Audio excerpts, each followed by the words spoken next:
बिस्मिल्लाहिर्रहमानिर्रहीम। Dear student, अस्सलाम वालेकुम। आज का हमारा स्ट्रक्चर है PHP conditional structures. PHP conditional structure हमारे पास वो स्टेटमेंट जो किसी कंडीशन पर बेस करते हैं और उसका वो एग्जीक्यूट होते हैं या एग्जीक्यूट नहीं होते। ठीक है, तो इसमें हमारे पास है इफ़ एल्स इफ और स्विच स्टेटमेंट। इफ़ और इफ़ एल्स तो आपने देखा होगा दूसरी लैंग्वेजेस में। इफ़ हमारे पास होता है कि हम एक स्टेटमेंट को कंडीशनलाइज करते हैं, तो अगर वो ट्रू हो तो वो स्टेटमेंट एग्जीक्यूट होता है, अदरवाइज जो है कुछ भी एग्जीक्यूट नहीं होता अगर कंडीशन फॉल्स है। जबकि इफ़ एल्स में क्या होता है कि अगर कंडीशन ट्रू है तो एक स्टेटमेंट एग्जीक्यूट होगा, और अगर कंडीशन ट्रू नहीं है तो फिर दूसरा स्टेटमेंट जो है वो एग्जीक्यूट होगा, मतलब दोनों में से एक स्टेटमेंट एग्जीक्यूट होता है। फिर इसमें है इफ़ एल्स इफ। तो ये जो है हम दूसरी लैंग्वेज में क्या करते हैं कि इसको हम फिर एल्स में एक और कंडीशन देते हैं, लेकिन पीएचपी में इसने ये स्ट्रक्चर दिया हुआ है कि अगर आप एक कंडीशन ट्रू ना हो और आप कोई दूसरा कंडीशन देखना चाहते हैं तो इसके लिए फिर आप ये स्ट्रक्चर देखिए इफ़ एल्स इफ। ठीक है, इसमें ये होगा कि अगर एक कंडीशन ट्रू है तो वो स्टेटमेंट एग्जीक्यूट होगा, लेकिन अगर वो कंडीशन जो है वो ट्रू नहीं है तो फिर जो है दूसरा कंडीशन हम चेक करेंगे, मतलब दूसरा कंडीशन चेक होगा।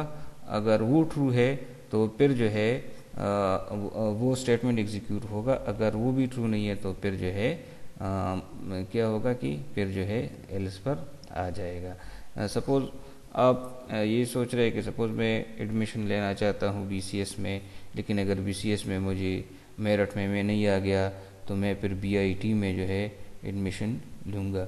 लेकिन अगर बीआईटी में भी मुझे एडमिशन नहीं मिला तो फिर जो है मैं जो है दूसरा ऑप्शन जो है वो सर्च करूँगा। ठीक है, तो मतलब इसमें कंडीशन 1 बीसीएस में मेरिट में आना हो गया। अगर वो फॉल्स हो गया तो फिर बीआईटी में मेरिट में आना होगा, वो कंडीशन 2 हो गया।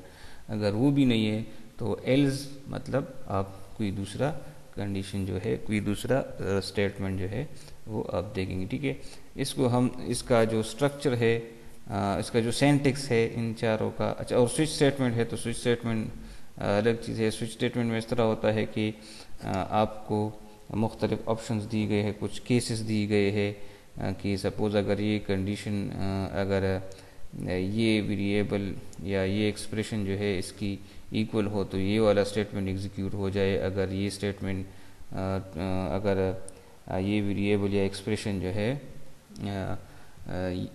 ये इसके इक्वल हो तो ये स्टेटमेंट, मतलब हम कुछ जो है क्या करते हैं कि हम कुछ कंडीशंस देते हैं, कुछ केसेस देते हैं, और उसमें जो केस ट्रू हो तो उसके अगेन जो है वो स्टेटमेंट एग्जीक्यूट होता है। ठीक है, तो इसको हम, इसका जो सिंटैक्स है तो हम देखते हैं कि इसका सिंटैक्स हर एक का किस तरह है। ठीक है, ये देखिए W3 स्कूल का पेज मैंने ओपन कर दिया, तो यहाँ पर ये इफ़ स्टेटमेंट का स्ट्रक्चर है। ठीक है, तो स्ट्रक्चर क्या है कि इफ़ कंडीशन और code to be executed if condition is true. ठीक है, तो आपके पास इफ़ और फिर कंडीशन जो है कंपैरिजन ऑपरेटर्स हमने पढ़े थे, तो उसके ज़रिए जो है आप कंडीशन जो है वो दे सकते। ठीक है, इस पर खैर एग्ज़ाम्पल हम करते हैं। ये भी आपके पास एक एग्ज़ाम्पल है, लेकिन इसको ये पहले कंडीशन सिंटैक्स देखते हैं फिर एग्जांपल्स कर लेंगे। ठीक है, फिर इफ़ एल्स है तो इफ़ एल्स स्टेटमेंट क्या होगा कि इफ़ कंडीशन तो the code to be executed if condition is true, कि अगर कंडीशन ट्रू है तो ये कोड एग्जीक्यूट होगा। Else code to be executed if condition is false, कि अगर कंडीशन फॉल्स है तो फिर ये वाला ब्लॉक जो है वो एग्जीक्यूट होगा। और इसमें आपको पता है कि पेरेंथेसिस लगाना जो है ज़रूरी नहीं है। अगर एक स्टेटमेंट है, एक से ज़्यादा स्टेटमेंट है तो फिर पेरेंथेसिस लगाना जो है वो बहुत कंपलसरी है। ठीक है, इसी तरह इसमें भी। ठीक है, अगर एक स्टेटमेंट है तो पेरेंथेसिस लगाने की ज़रूरत नहीं है, और अगर एक से ज़्यादा स्टेटमेंट है तो फिर पेरेंथेसिस कंपलसरी है। ठीक है, अच्छा, फिर इफ़ एल्स है तो इसमें क्या होगा कि इफ़ कंडीशन, ठीक है, if condition code to be executed if condition is true. फिर एल्स इफ कंडीशन, तो फिर ये दूसरा कंडीशन होगा, मतलब इससे मुख्तलिफ होगा। तो code to be executed if first condition is false and this condition is true, कि ये कंडीशन फॉल्स है और ये वाला फर्स्ट कंडीशन फॉल्स है लेकिन सेकंड कंडीशन ट्रू है, तो ये ब्लॉक एग्जीक्यूट होगा।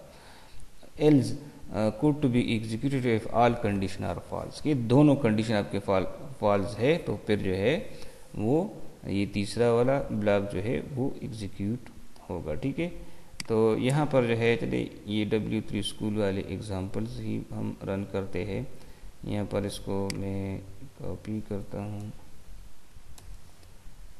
और सबलाइम में ये मैंने एक एग्जांपल किया था कि suppose if a is equal to 50, ठीक है, अगर a की वैल्यू 50 है तो if a is greater then और इक्वल टू 50 यू आर पास। ठीक है, तो मतलब अगर वो कंडीशन जो है उसकी इक्वल है तो ठीक है, वरना फिर जो है क्या होगा, वो आपको ये बताएगा कि ठीक है यू आर पास, अगर कंडीशन फॉल्स है तो फिर जो है कुछ भी नहीं होगा। ठीक है, यहाँ पर जो एग्ज़ाम्पल है देखिए t is equal to date और h। अच्छा, डेट जो है हम डेट का फंक्शन जो है हम डिटेल में पढ़ेंगे, लेकिन आप इससे सिर्फ ये समझ लिए कि डेट और h मतलब आवर्स। तो अभी जो जितने मतलब आपके सिस्टम में जो डेट है, सॉरी आपके सिस्टम में जो टाइम है, तो वो टाइम जो है उसका उससे जो है वो घंटे वाला जो नंबर है वो करेगा। सपोज अभी जो है मतलब 12 बजे है, लेकिन ये मेरे ख्याल में इसका लोकल जो जैम्प है, तो इसमें आप प्रेफरेंसेस जो है वो रखेंगे, तो शायद ही किसी दूसरे उसका टाइम जो है वो जो है वो क्या करे, वो जो है डिस्प्ले करे। सपोज यहाँ पर पहले जो है हम टाइम डिस्प्ले करते हैं, तो इको डेट जो है वो हमारे पास है आवर, मिनट और सेकंड। ठीक है,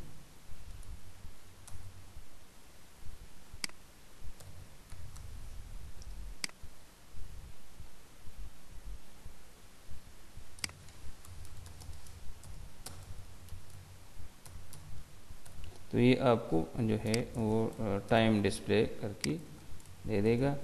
और ठीक है, तो यहाँ पर दो बताता है कि अगर आवर जो है, अच्छा चूँकि ये आपके पास एक स्ट्रिंग की फॉर्म में है और इससे जो है जो 20 जो है वो रिटर्न होगा, तो स्ट्रिंग में ही रिटर्न होगा। ठीक है, तो यहाँ पर देखिए वो कहता है कि अगर टाइम जो है वो लेस देन 20 है, मतलब 8 बजे से पहले है, तो हैव अ गुड डे, आपको ये मैसेज जो है वो आ जाए। ठीक है, मतलब इससे करंट आवर जो है उसका नंबर जो है आ जाएगा।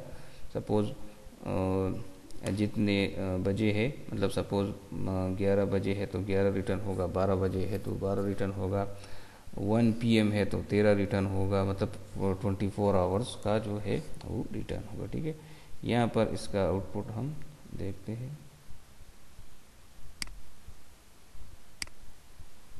ये कंडीशनल डॉट PHP है, तो देखिए अच्छा एक मिनट, ये जो है मंथ और वो जो है आ गया। सपोज यहाँ पर असल में इसके लिए जो है वो दूसरा होता है। ठीक है, तो यहाँ पर जो है वो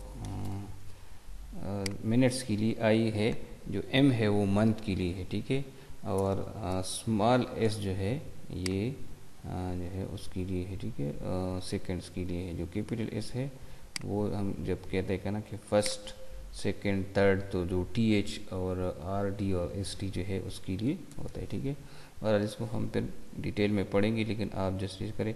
इसमें भी अगर सपोज आप स्मॉल h करें तो 12 आवर फॉर्मेट में, मतलब अगर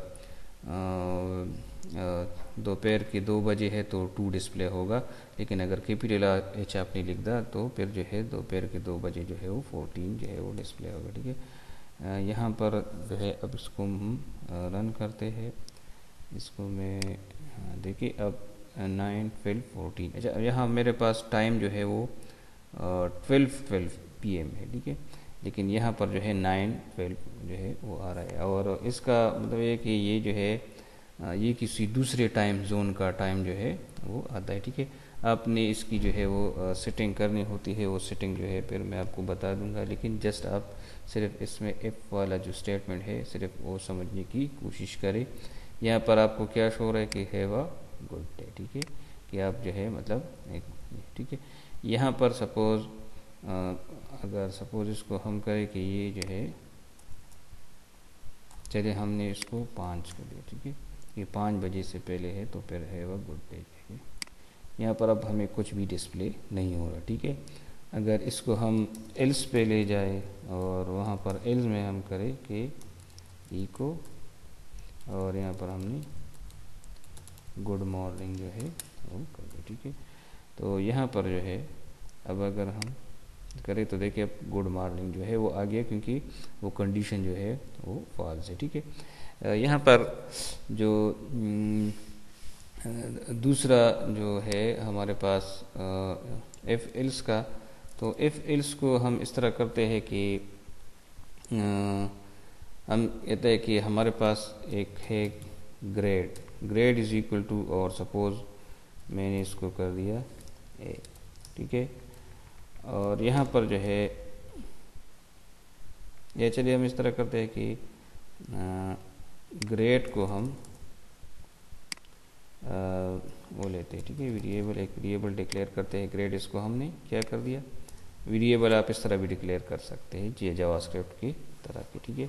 यहाँ पर जो है हमारे पास है marks, marks is equal to, suppose मैंने इसको 50 मार्क्स दे दिया, चलिए मैंने इसको 80 मार्क्स दी, ठीक है। यहाँ पर जो है हम इस तरह करते हैं कि हम कहते हैं कि हम ग्रेडिंग करते हैं, ठीक है। तो ग्रेडिंग जो है वो मैं यहाँ पर आपको बताता हूँ कि सॉरी यहाँ पर कि सपोज मैं कहता हूँ कि अगर ग्रेटर देन और इक्वल टू 90 है तो ग्रेड जो है वो ए होना चाहिए। अगर ग्रेटर देन मतलब आप सपोज या 80 से 89 में है तो ग्रेड जो है वो बी होना चाहिए। और सपोज 70 से 79 में है तो ग्रेड जो है वो सी होना चाहिए। और अगर 60 टू 69 है तो ग्रेड जो है वो डी होना चाहिए। बस ये 4 जो है वो काफ़ी, ठीक है। मतलब हम इस पर ग्रेडिंग करते हैं कि अगर ग्रेटर देन 90 है तो फिर जो है ग्रेड क्या होगा, ग्रेटर देन 90 मार्क्स है तो ग्रेड जो है ए होना चाहिए। अगर 80 से 89 के दरमियान है तो बी होना चाहिए, 70 से 79 तक है तो सी होना चाहिए, 60 से 69 तक है तो फिर जो है डी होना चाहिए, ठीक है। तो यहाँ पर जो है अब मैं इसको कंडीशनलाइज इस तरह करता हूँ कि मैं कहता हूँ कि if marks is greater than or equal to 90, अगर ये है तो फिर जो है grade is equal to A, ठीक है। एल्स इफ, ठीक है, यहाँ पर देखिए एल्स इफ जो है आपके पास अगर इस, ठीक है। और यहाँ पर जो है मैं कहता हूँ कि if marks is greater than or equal to 80 तो फिर क्या करो, grade is equal to B, ठीक है। और फिर else if marks is greater than or equal to 70, ठीक है। तो यहाँ पर जो है हम कहते हैं कि अच्छा ये जो है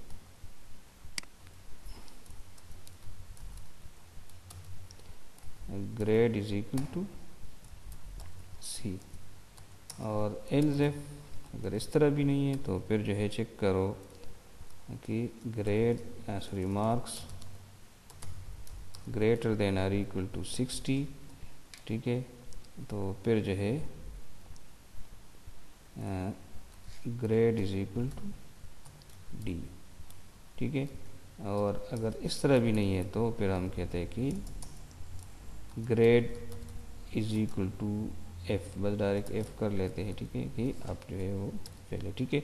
मतलब हम कहते हैं कि 60 पर चले पास है, और 60 से ऊपर जितनी भी ग्रेड्स है, तो अगर 90 से ग्रेटर है तो ए, 80 से ग्रेटर है तो बी, 70 से ग्रेटर है तो सी, और 60 से ग्रेटर है तो डी, ठीक है। मतलब 60 और 69 के दरमियान ये होगा, 70 और 79 के दरमियान ये होगा, 80 और 89 के दरमियान ये होगा, 90 या उससे ग्रेटर है तो फिर जो है ए होना चाहिए, ठीक है। यहाँ पर जो है मैं इसको इस तरह करता हूँ कि पहले मैंने इसको क्या कर दिया, 80 कर दिया, ठीक है। अब इसको मैं क्या करता हूँ, इसको मैं अच्छा यहाँ पर क्योंकि ग्रेड तो हमारे पास आ गया, लेकिन इसका आउटपुट भी हम देखते हैं कि इसका आउटपुट जो है ई को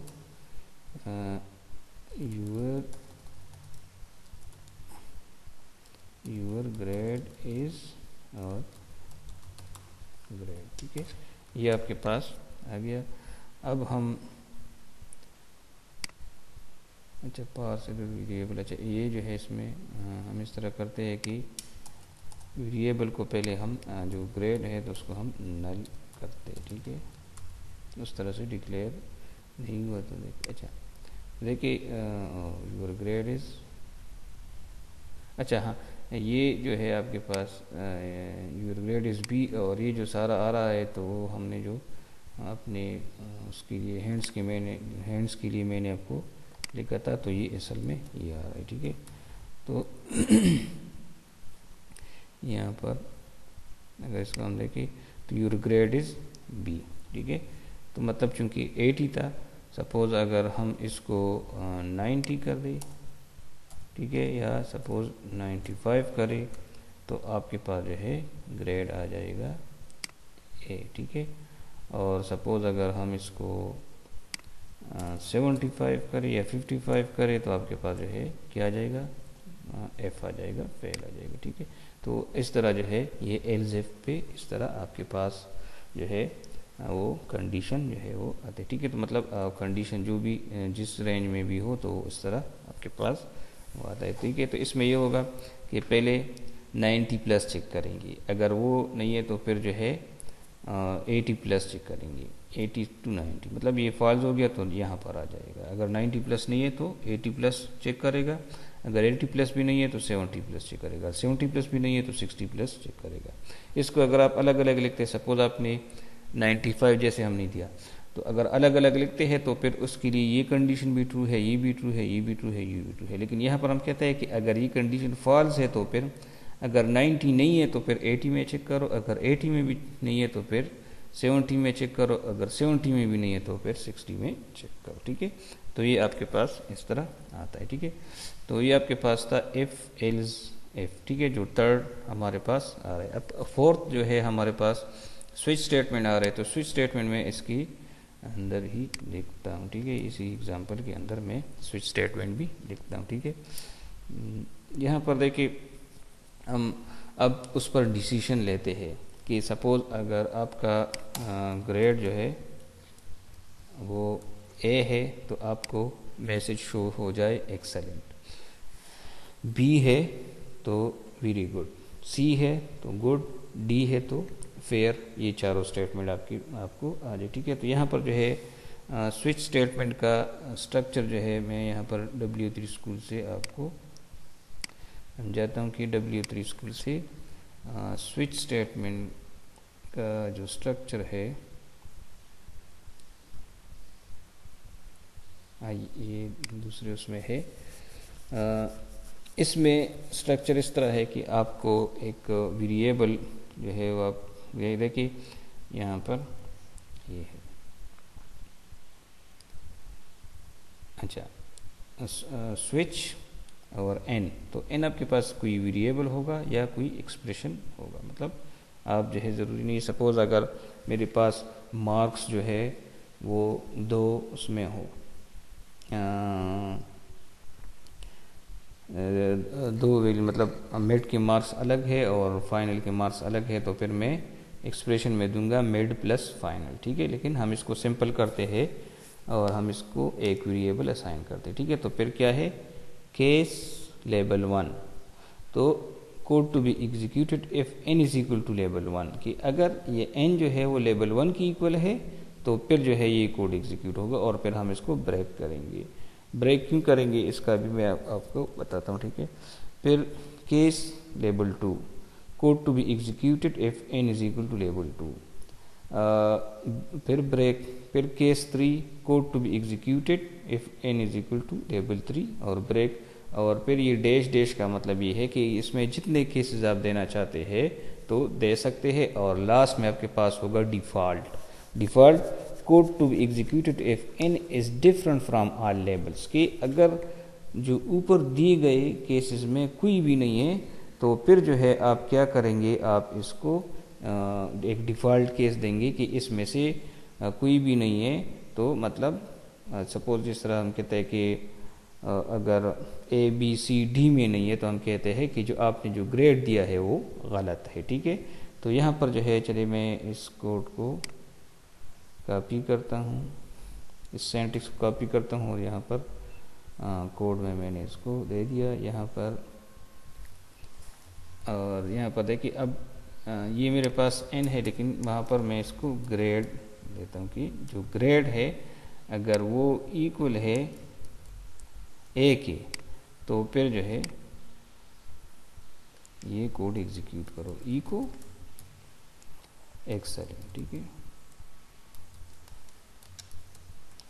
और फिर ब्रेक करो और फिर जो है केस b प्लस, अगर b प्लस की इक्वल है तो फिर ये कंडीशन जो है ये स्टेटमेंट एग्जीक्यूट करो, मैसेज होगा वेरी गुड, ठीक है। और अगर लेबल 3 जो है मैं कहता हूँ कि c की इक्वल हो तो फिर जो है क्या करो, इको गुड, ठीक है। और यहाँ पर जो है मैं एक और केस देता हूँ, सपोज यहाँ पर चलिए इसको मैं कॉपी करना चाहिए, यहाँ पर सी कॉलन देंगे हैं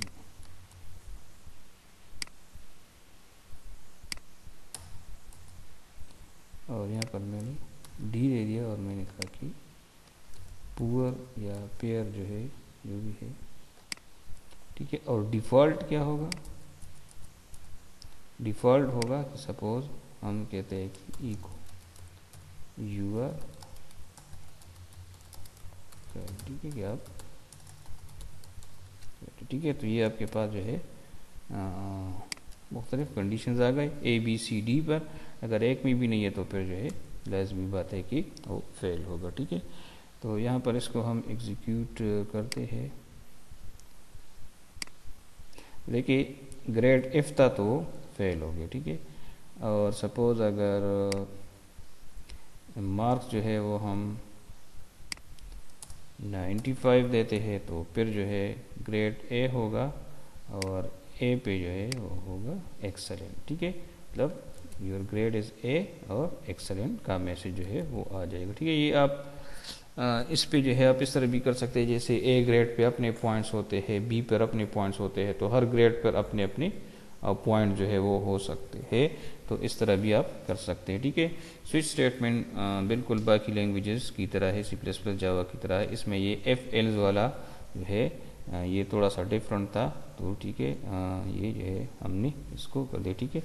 तो ये आपके पास ये है कि इसने क्या कर दिया कि मार्क्स पर ग्रेड कैलकुलेट कर दिया और फिर ग्रेड के अकॉर्डिंग जो है आपको एक मैसेज जो है वो डिस्प्ले कर दिया स्विच स्टेटमेंट के जरिए, ठीक है। उम्मीद है कि आपको समझ आ गया होगा। कोई क्वेश्चन है तो आप व्हाट्सएप ग्रुप या वीडियो की कमेंट में कर सकते हैं, ठीक है। अल्लाह हाफिज़।